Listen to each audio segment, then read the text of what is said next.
Because I guarantee you, you may not be going through what Jesus' mother went through, Mary. You may not be going through what some of these other mothers went through when there was a massacre taking place. But I guarantee you, many of you that are watching and are listening right now, you got some stuff going on in your life. Man, that's so true. There is pain in our world. There may be pain in this room. There is pain in our world. But God has come to help us through it.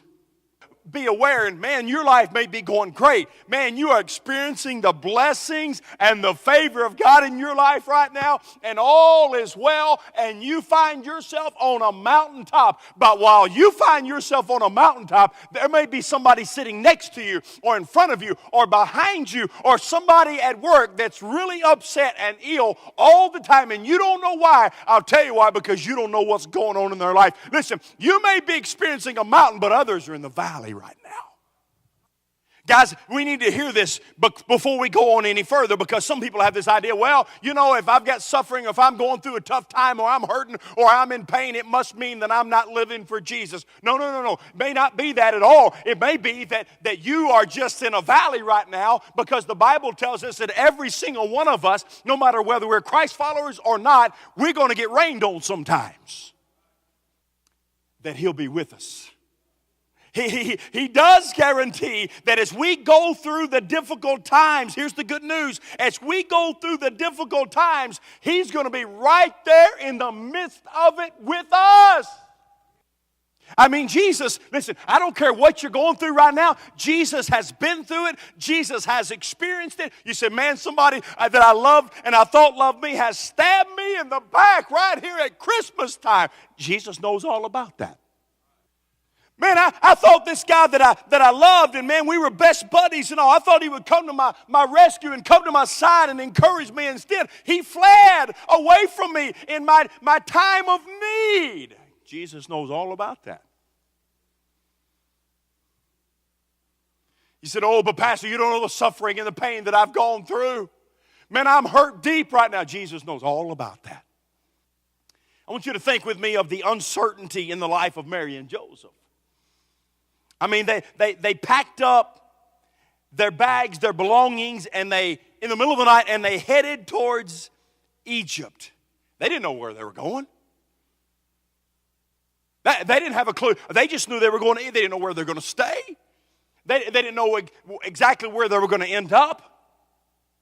But they did know one thing. They were following the direction of God. I mean, there's all kinds of uncertainty in all of our lives. Every one of us deal with these things. Guys, can I just tell you that life is uncertain? There's just not a whole lot of guarantees. And sometimes I believe one of the biggest sellers of drugs today is stomach medicines, because we worry and we worry and we worry and we worry some more about tomorrow when we don't know what it holds, and there's uncertainty. Guys, we may not know what tomorrow holds, but we know who holds tomorrow.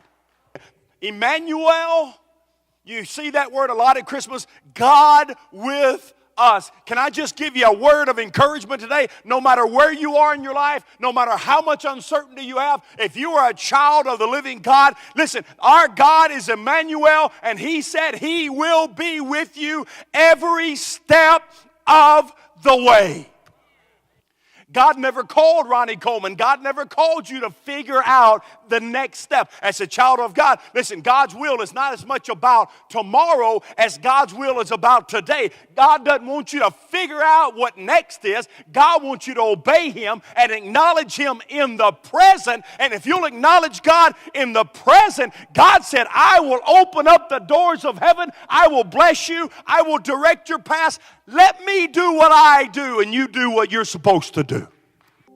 There's a big $10 word. It's called incarnation. It's the coming of God to man. God came down. God came down. God came down. God left, listen to me. God left the splendor and the glory of heaven to come down to earth. God came down. Watch this.